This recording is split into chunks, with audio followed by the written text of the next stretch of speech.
Salut à tous, c'est Spyrit et on se retrouve pour un nouveau Geeks Theory. Vous avez aimé la théorie sur Angel Beats? Alors je vous propose aujourd'hui ma théorie sur un personnage très connu des jeux et séries d'Ankama, Joris. Alors parlons un peu de lui. Chose qui va être un peu dure parce qu'au final on sait pas grand chose. Joris apparaît dans beaucoup de séries d'Ankama, dans la série Dofus, que d'ailleurs je ne regarde que pour Joris. Non mais, allez, avouez. Il est trop mignon, enfant. Il apparaît aussi dans Wakfu, que ce soit dans la série ou les mangas, et dans d'autres bandes dessinées comme par exemple dans Remington. Bref, Joris est un peu partout, mais pour l'instant il n'est jamais personnage principal, il est toujours secondaire, plus en retrait, ce qui fait d'ailleurs que le rend plus mystérieux. Je dis d'ailleurs pour l'instant car le futur film Dofus se changera ça. Bref, autant vous parler un peu de ce que l'on sait de son histoire. Il a été adopté vers l'an 390 par un Ekaflip nommé Kerubim, un ex-aventurier. On ne sait rien de sa vie avant son adoption. On le suit enfant dans la série Dofus où Kerubim lui raconte ses aventures. Pour vous situer, c'est environ 200 ans avant le jeu Dofus. On découvre alors une nouvelle facette de Joris qu'on ne connaissait pas dans Wakfu, la première série où il est apparu. Joris est un enfant comme un autre, très curieux, et qui raffole des histoires de son papy-chat. Mais on n'apprend quasiment rien sur lui, puisque l'histoire est centrée justement sur Kerubim. On en arrive ensuite à la série Wakfu, qui se passe près de 500 ans plus tard. Joris y réapparaît en tant que messager du roi de Monta. Oula, je vous vois venir. Non mais c'est pas possible. T'es en train de nous dire qu'il aurait plusieurs centaines d'années ton Joris? Non mais c'est n'importe quoi. Eh bah pas du tout, ce n'est pas n'importe quoi. Mais laisse-moi continuer, jeune rageuse que tu es. On n'apprend quasiment rien sur lui dans les 2 premières saisons de Wakfu. En revanche, ce sont à partir des 3 OAV que cela devient intéressant. Joris s'est mis en quête des Sidofus Héliatropes pour tenter de sauver le monde avec 2 Ekaflip. Le premier se nommant Hacham. Oui, on pourrait éternuer pour prononcer son nom. Et un autre Ekaflip, Kerubim. Eh oui, lui aussi il est encore là, et il a pas pris une ride. Autre mystère, Hacham et Kerubim appellent tous deux Joris Papa. Mais pourtant dans Dofus, on entend Joris appeler Kerubim Papy-chat, donc son papy. On peut se demander pourquoi un tel changement. Eh bien, Hacham et Kerubim sont tous deux fils d'Ekaflip, et ont eu droit à une seconde vie durant laquelle Joris, devenu adulte, s'est occupé d'eux. Du moins, c'est ce qu'on suppose. Je vais pas vous en spoiler plus sur l'histoire des OAV, au cas où vous ne les auriez pas vus, et j'en viens donc au vif du sujet. Mais qui est vraiment Joris? Il y a quand même de quoi se poser des questions. On ne voit jamais son visage, toujours caché par sa capuche, on ne sait pas quelle classe il est, on ne sait pas quel pouvoir il a... Enfin, c'est un véritable mystère, et qui revient dans énormément de séries d'Ankama. Il y a vraiment de quoi se poser de sérieuses questions. Avant de commencer à tout vous expliquer, je tiens juste à repréciser que ceci est une théorie. Je peux aussi bien me tromper, seuls les films Dofus pourront éventuellement nous en dire plus dans le futur. Allez, j'arrête de vous faire poireauter et on entre dans le vif du sujet. Dans les OAV, comme dit plus tôt, il va récupérer les 6 Dofus Héliatropes. Dofus dont seul un Héliatrope ou son frère dragon peut se servir. D'après moi, cela sous-entend que seuls les 6 Héliatropes et dragons primordiaux peuvent les utiliser. Après tout, c'est leur Dofus à eux, ça serait logique. Ouais, sinon c'est quoi le rapport avec Joris? Parce que, il s'en sert pas des Dofus, c'est Yugo qui les utilise. Oui et non. C'est bien plus subtil que ça. Et c'est d'ailleurs ce que j'adore et qui est génial dans cette série. Dans le 3ème OAV, on voit que les Dofus brillent lorsque Yugo ou Adama ils les tiennent. Donc un Héliatrope ou un dragon primordial. Si c'est quelqu'un d'autre, il ne brille pas. Ou presque, car il brille aussi dans les mains de Joris. D'ailleurs, dans l'OAV2, lorsque ce dernier effleure du doigt un des Dofus, c'est bien visible, et même la musique nous le fait remarquer. Il n'y a aucun regret à avoir. Dans le 3ème, on le voit nettement lorsqu'il donne son Dofus à Evangeline. Cela ne nous dit pas ce que nous allons faire pour Tristepin. Joris est donc soit un Héliatrope, soit un dragon. Primordial de préférence. Parce que bon, si c'est pas un primordial, tout de suite, ça le fait moins. Et puis surtout, après, ma théorie, elle tombe à l'eau, donc c'est un primordial, zut. Bon, il reste très peu probable qu'il soit un Héliatrope. On l'a jamais vu invoquer de portail, ou même se servir du Wakfu. Et nous savons maintenant que les Héliatropes ont besoin d'un bonnet avec des genres d'oreilles pour une bonne raison. Que je ne dirai pas pour ne pas spoiler ceux qui n'en seraient pas à ce stade. CF, la fin de la saison 2. Or, la capuche de Joris, elle possède pas les petites oreilles. Juste des espèces de petits pompons comme ça. Enfin, ça suffit pas, quoi. Et puis, à ma connaissance, désolé Jojo, mais... y a pas d'Héliatrope nain. Donc c'est quasiment certain.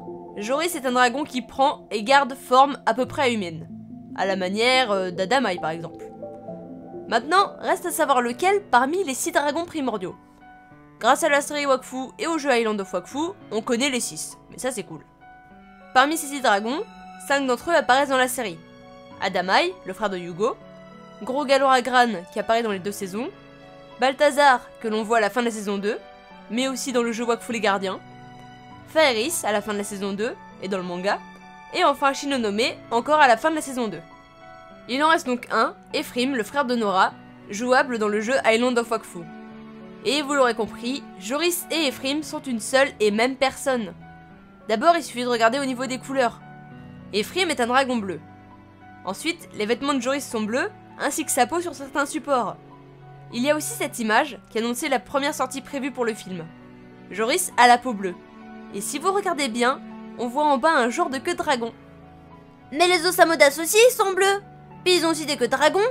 Qu'est-ce qui nous dit que ton Joris, c'est pas un Osamodas en fait? Faux, pas dans Dofus. Simone, la femme de ménage de Kérubim, en est une, et elle a la peau normale. À cette époque, il n'était pas bleu, donc Joris n'est pas un Osamodas. Et puis de toute façon, ça peut pas marcher. On a bien vu les Dofus dans les OAV, bah... à mon avis, avec un Osamodas, ça marche pas. Et puis c'est logique, même si les Osamodas sont très liés aux dragons, bah ils n'en sont pas. Bref, pour en revenir à Ephraim, il est aussi le plus petit des 6 dragons primordiaux. Et Joris, bah il est pas non plus bien grand en son genre. Coïncidence, je ne crois pas. De plus, Ephraim et Nora sont tous les deux morts suite à l'attaque des mécasmes. Leurs 2 Wakfu ont donc pu rejoindre leur Dofus de sauvegarde, et ils ont donc pu se réincarner tous les deux à l'âge des Dofus.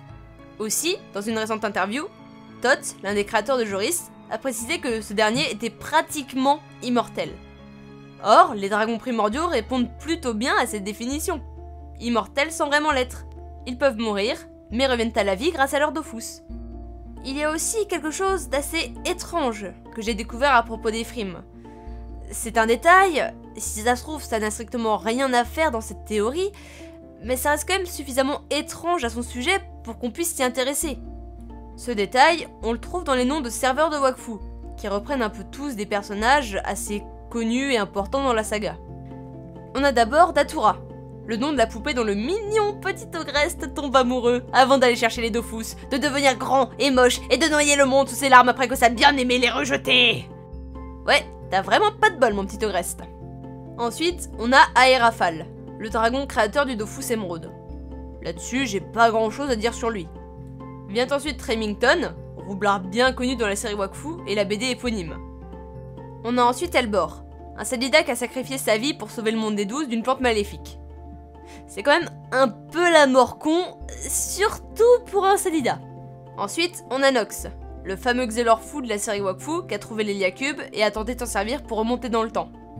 Vient ensuite Amara, qui est une sacreuse rendue immortelle grâce à un phénix après avoir vengé la mort de ses compagnons de guilde. Et enfin, il y a le dernier serveur, Ephraim. Alors que pour tous les autres serveurs, on avait une petite présentation du personnage dont il tire le nom en dessous, ici, on a autre chose. Précisément, ce serveur n'est pas une défaillance de votre ordinateur. N'essayez donc pas de régler cette description. Nous contrôlons les horizontales et les verticales. Nous pouvons dilater un simple serveur jusqu'à lui donner la clarté du cristal, et même au-delà. Pourquoi Ephraim est-il le seul à avoir cette description étrange? Après tout, on sait qui est Ephraim grâce à Wakfu et à Island of Wakfu. Si on a la description d'Aerafal, un autre dragon, pourquoi il ne l'a pas lui?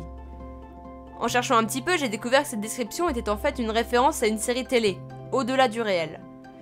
Je tiens juste à préciser que j'ai pas eu le courage de regarder les 203 épisodes juste pour les besoins de cette vidéo. J'ai tout de même tenté de me renseigner un peu, mais je vois pas le rapport entre Ephraim et cette série. Et si c'était juste en fait une énigme? Si Joris et Ephraim sont bien une seule et même personne, est-ce un indice ou une référence au film Dofus qui va sortir l'année prochaine? Autre chose étrange encore à propos des serveurs, ben c'est tous des personnages des ères Dofus et Wakfu. Ephraim est le seul qui n'appartient à aucune de ces deux ères, mais à l'ère d'Island of Wakfu. En revanche, en imaginant que Joris et Ephraim sont bien une seule et même personne, à ce moment-là, Ephraim appartiendrait bien aux ères Dofus et Wakfu. Ce qui fait donc qu'il a une place plus que légitime parmi ces personnages à ce moment-là. À propos de Joris, il reste encore tant de questions qui, on l'espère, trouveront un jour une réponse. Tout cela pour vous rappeler, Joris est un dragon. Je me demande tout de même ce qu'est devenu sa sœur Nora alors. Seul le film nous en dira plus. C'est tout pour aujourd'hui, en espérant que cet épisode de Geek Story vous ait plu.